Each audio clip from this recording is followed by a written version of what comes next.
मैं हूं अभय कुमार। आप देख रहे हैं अपना खास कार्यक्रम बिहार समाचार। बिहार समाचार में खबरें बिहार की, बातें बिहार की, देश दुनिया की तमाम खबरें जो आपको जानना जरूरी है। तो बिहार समाचार में हम खबर लेते हैं सत्ता के गलियारों से, गांव की गलियों से और गांव के चौपालों से, जो आपके जीवन को प्रभावित करता है। तो बिहार समाचार में हम आज शामिल करने जा रहे हैं सांस क्या गिर जाएगी, भाजपा जदयू की सरकार, बढ़ रही है तकरार। और दूसरी खबर हम लेने जा रहे हैं कि बिहार में भी क्या आरसीपी के तर्ज पर दूसरा चिराग, लोकनाथ सिंह खोजा जा रहा था। हालांकि जदयू कह रहा है कि बिहार में आरसीपी के रूप में दूसरा चिराग मॉडल बनाया जा रहा था। जदयू का यह बयान है, तीखी नोक झोंक है। वहीं पंचायती राज विभाग से खबर यह निकल कर आ रही है कि अब पंचायत प्रतिनिधियों को उसकी भागीदारी मिलेगी। जो राशि का मॉड्यूल तैयार हो चुका है और जो राशि, जो विकास राशि का बंटवारा 3 चरणों में किया जाएगा। वहीं सबसे पहले ग्राम पंचायतों को राशि भेजी जाएगी, उसके बाद वार्ड ग्राम समिति को राशि भेजी जाएगी, क्योंकि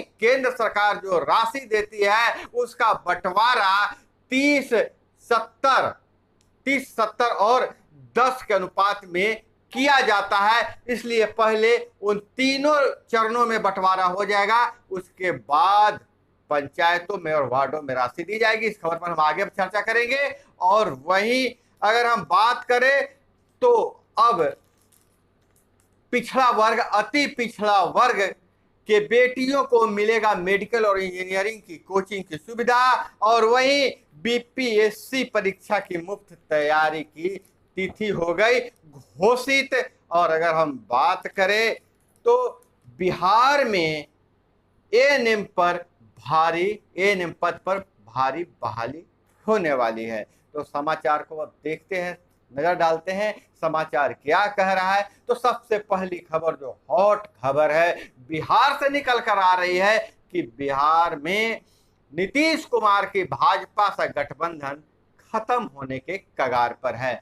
जो ताजा जो अपडेट यह है कि नीतीश कुमार कांग्रेस अध्यक्ष सोनिया गांधी से मुलाकात किए हैं, बात किए हैं। और वहीं आरजेडी ने अपने सभी 80 विधायकों को राजधानी में ही रहने का निर्देश जारी किया है। इससे तरह तरह के कयास लगाए जा रहे हैं। हालांकि आरसीपी सिंह भी अपने समर्थकों के साथ डटे हुए हैं। कयास यह लगाया जा रहा है कि जल्द ही बिहार में जदयू की सरकार, नीतीश कुमार की सरकार और भाजपा की सरकार गिर जाएगी।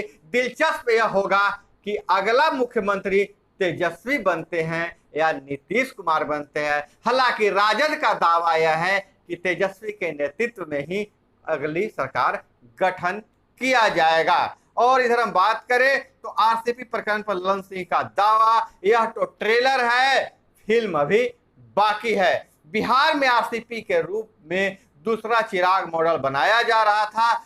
जदयू का यह आरोप है। महागठबंधन के प्रतिरोध मार्च पर कहा, महंगाई बढ़ी है तो किसी को भी मार्च करने का हक है।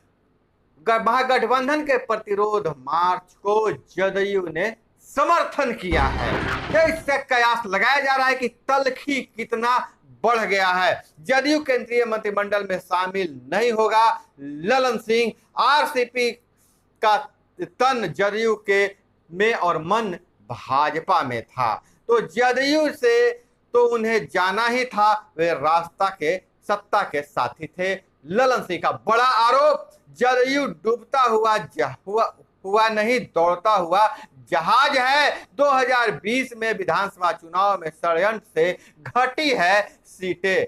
और सवाल पूछा उन्होंने आरसीपी सिंह से कि सीएम भुंजा फाकते हैं तो क्या विकास आपने किया है? तो सवाल यह है, एनडीए में सब ठीक है, बोले अभी तो ऑल इज वेल।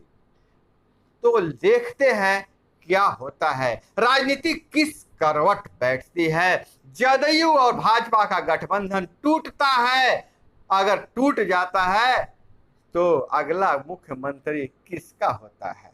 राजद का होता है ही भाजपा का होता है। और इधर अगर हम बात करें महागठबंधन का प्रतिरोध मार्च, राजद ने अपने सभी 80 विधायकों को पटना से दूर नहीं जाने का निर्देश दिया है। तो अंदर ही अंदर एक खिचड़ी पक रही है, जल्द ही वह पूरा मामला सामने आ जाएगा।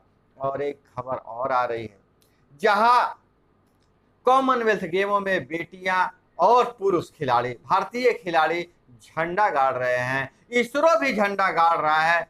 लेकिन एक थोड़ी सी खबर थोड़ी सी मायूस करने वाला है कि इसरो को झटका, बेबी रॉकेट की पहली उड़ान फेल, कक्षा में नहीं पहुंच सका सैटेलाइट। हम आपको बता दें कि 750 बेटियों का बनाया सैटेलाइट, बेटियों ने देश के अलग अलग राज्यों से 750 बेटियों ने आजादी सेट और इसरो का भू निगरानी उपग्रह EOS-02 तय कक्षा में नहीं पहुंच पाया।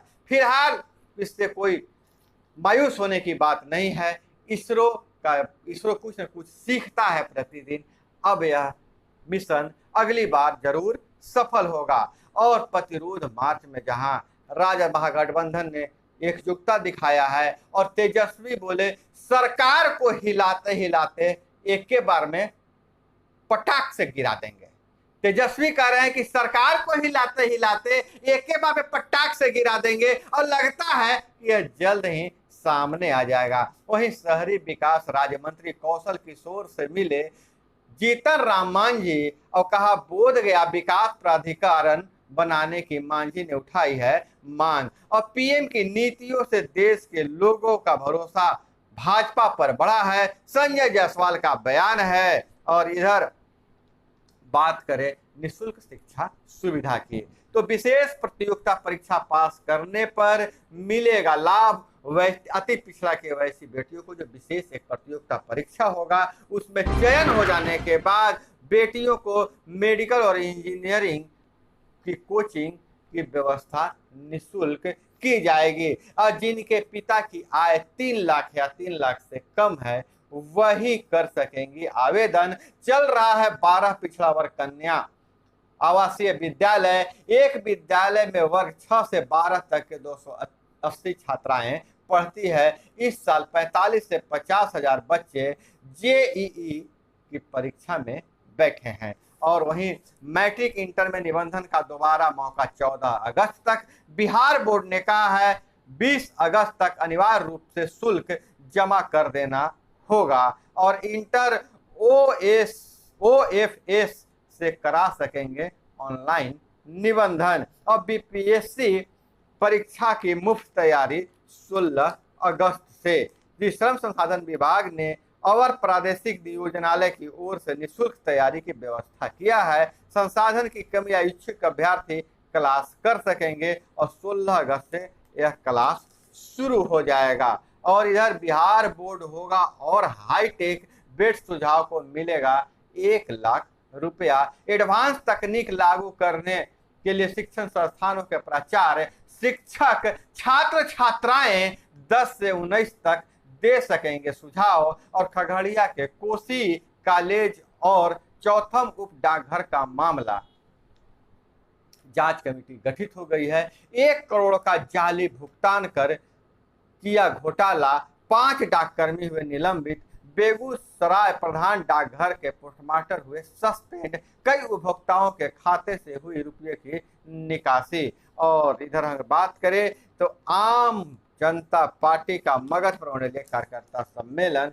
और इधर हम बात करें कुछ नौकरी की, तो नौकरी की बात यह है कि बिहार में ANM के 1,07,009 पदों पर फिर निकली है बहाली। माफ कीजिएगा, 10,709 पदों के पर निकली है बम्पर वैकेंसी। और पदों का विवरण अगर हम बात करें तो इस तरह का है। UR 3,539 पद, EWS 868 पद, और SC 2,188 पद, ST 82 पद, MBC 2,403 पद, BC 1,191 पद और BC फीमेल 400 38 पद इनके लिए रिक्त रखा गया है।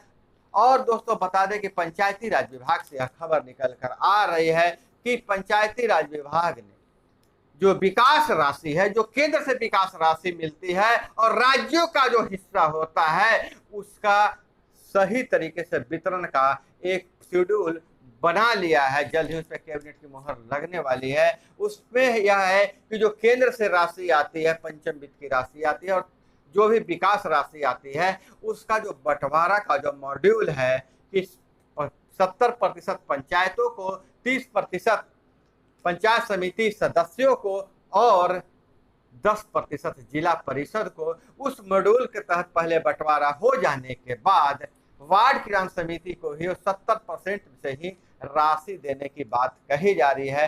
हालांकि वार्ड सदस्यों में बहुत ही गम का माहौल है, गुस्से का माहौल है कि चुनाव के इतने दिन हो जाने के बाद उन्हें विकास के लिए कोई राशि नहीं दिया गया है, जबकि उन्हें बताया गया था कि वार्ड किसान समिति को सशक्त किया जाएगा क्योंकि निचले पायदान पर वही है। वही सरपंच और पंच संघ ने भी कड़ी आपत्ति जताया है, कहा है कि पंचायतों में जो राशि खर्च होता है उसमें सरपंच और पंच को शामिल नहीं किया गया है। कहने का मतलब यह है कि पंचायती राज विभाग के अंतर्गत जो ग्राम कचहरी को नहीं शामिल किया गया है, ऐसे में जो विकास राशि आता है उसका बहुत बड़ा हिस्सा घोटाला हो जाता है। अगर निगरानी के रूप में, साइनिंग अथॉरिटी के रूप में सरपंच को भी शामिल किया जाएगा तो उसकी निगरानी प्रॉपर होगी और विकास सही जगह पर पहुंच पाएगा। और इधर अगर बात करें हम तो श्वेत बहुल पार्टी मेंबर की पसंद में पिछड़ रहे हैं सुनक,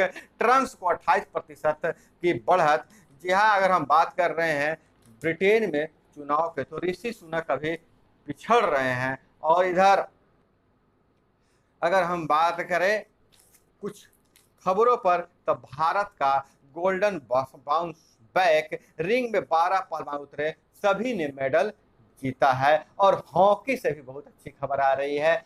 महिला हॉकी ने न्यूजीलैंड को हराकर कांस्य पदक पर जहां कब्जा जमाया है, पुरुष हॉकी दक्षिण अफ्रीका को हराकर फाइनल में पहुंच गया है। और इधर बात करें ट्रिपल जंप में भारत को 2 मेडल मिले हैं। पहली बार ट्रिपल जंप में डबल मेडल मिले हैं।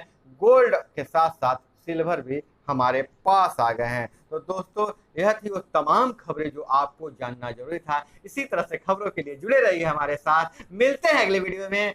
जय हिंद, वंदे मातरम।